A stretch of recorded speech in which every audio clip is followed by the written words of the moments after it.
It's time for a garden update, so let's get out there and look around. I'm going to do a quick walk by of the garden so you can see everything, and then we'll go out there and take a closer look at some things. Been a good year so far. We canned lots of beans, tomatoes, cucumbers, well, pickles. As you can see, everything's doing great out here.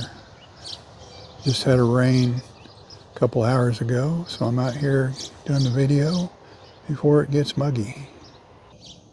That real black eggplant is leaning pretty bad. I'm going to have to shore that up. But it had 10 eggplants on it before I harvested 3 of them, and we picked 2 before that. I did a video on harvesting.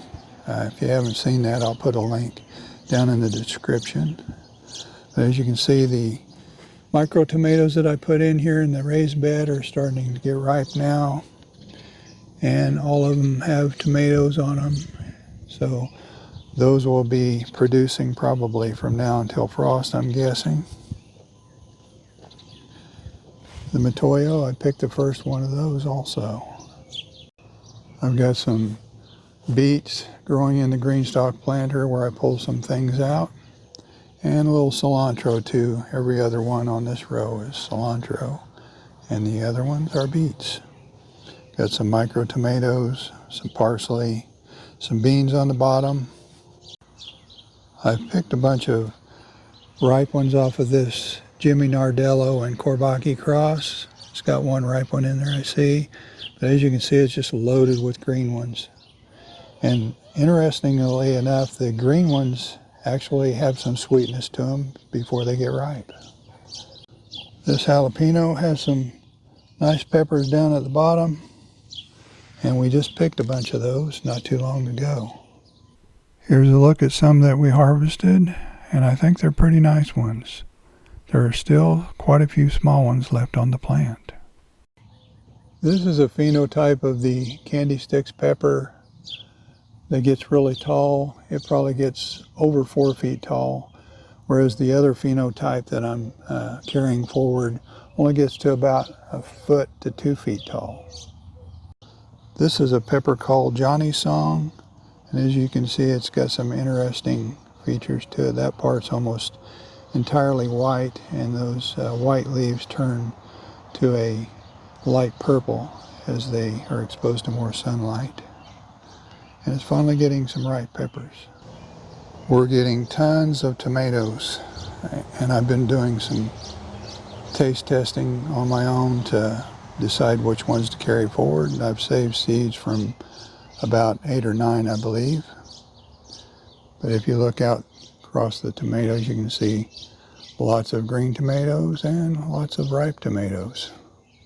Here's our most recent tomato harvest, picked just a couple of days ago. This is our single Armenian cucumber plant. It's just taken over the whole fence over in this area. But you got to be careful to keep those picked because they get really big really quickly. And here's an example of what I'm talking about. This thing, they get really pithy as they get really huge like these are. So they're not really much good to eat in my opinion, but I'll probably try to save seeds from these for next year if I want to grow some.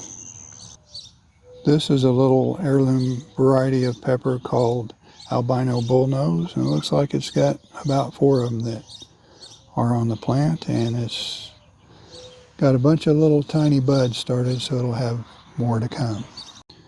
This is an F4 plant called Chunky Sweet, and it's got quite a few peppers that are just about ready to pick.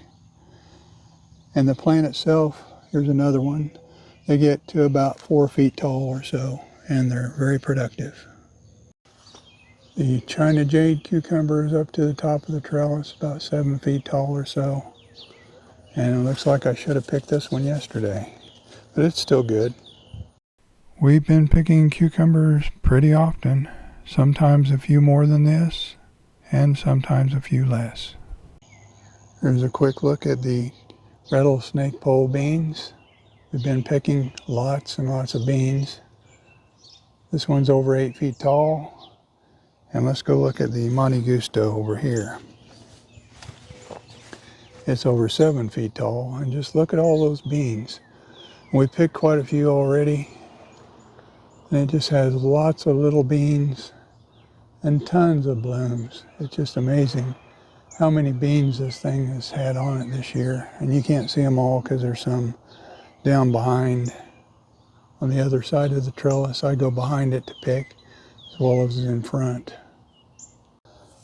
This ping tongue eggplant, we've got several off of it already, and it has some small ones still on it, but it's had a ton of insect pressure. Blister beetles especially do a lot of damage to them. But I was looking over here, when you see an eggplant leaf that looks like it's drying out, sometimes the whole leaf, sometimes just in one spot. If you look on the bottom, you can see little lace bugs. Sometimes there'll be 30 or 40 of them. They just have a tendency to really do a lot of harm to a leaf when they reproduce on it. We harvested a bunch of the Rosella purple tomatoes, and it looks like they've got quite a few up towards the top of the plant. And speaking of the top of the plant, this one is one I've numbered number 6. It had 26 tomatoes on it before it started setting at the top.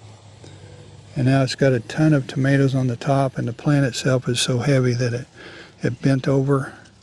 And I need to try to stake that up. It's probably got close to a couple of dozen that are hanging down.